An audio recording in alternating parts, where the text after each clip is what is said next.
In this segment, I'm going to show you a few things about the wing. These are the guns right up front here. I'll close in on them a little bit. And of course they're .50 caliber. Also, the entire wing, as is the fuselage, is covered with flight metal, which is very thin aluminum. This area right here, which doesn't have any aluminum on it, is where the wing slides into the fuselage. And these two holes, there's a place underneath in the wheel well that you put your bolts and fasten it down.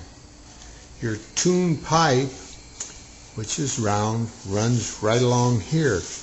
That's why you have to be very careful and protect the lines and tubing that are on the inside from heat.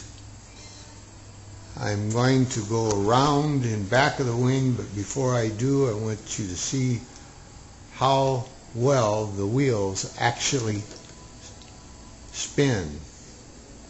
Also, you can see the black grease on there. That actually goes up and down when the airplane lands. So I'm going to go very slowly around here and let you look at a few other things. These two items right here are put on the wing, two on the top on each side and one on the bottom.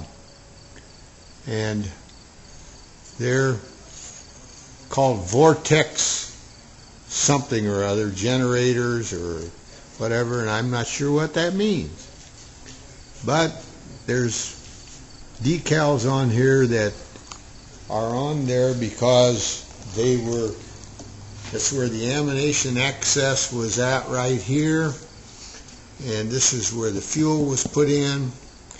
These were all different items that showed up on the airplane, a ground, and of course there's a fuel tank on the other side of the wing right here. The same thing with the ammunition,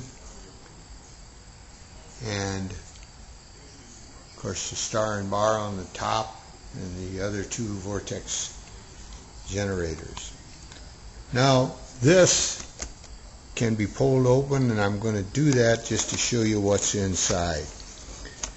To do that, I'm going to use my left hand, and I'll get over here like this, and you have to cut this out and build it in yourself, but there it is.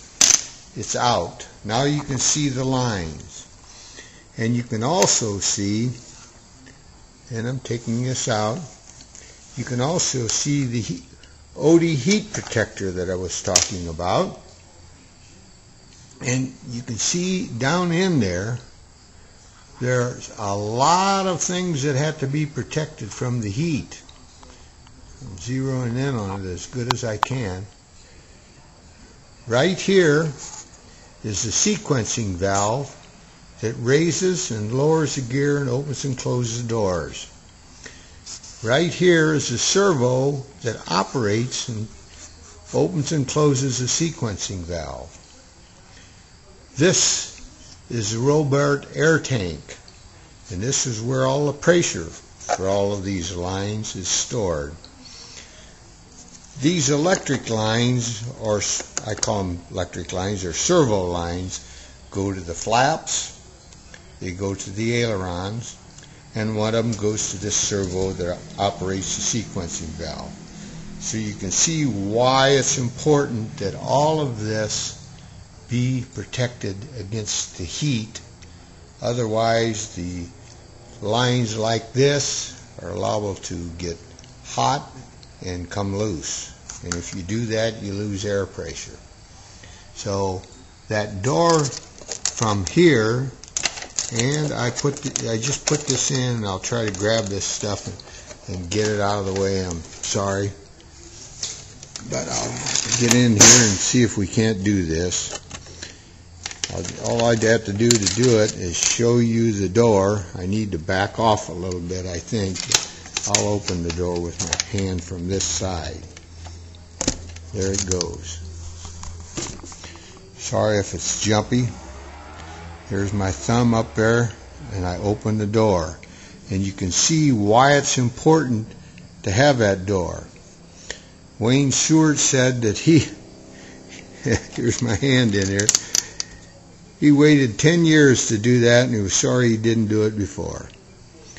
So that's the end of this segment.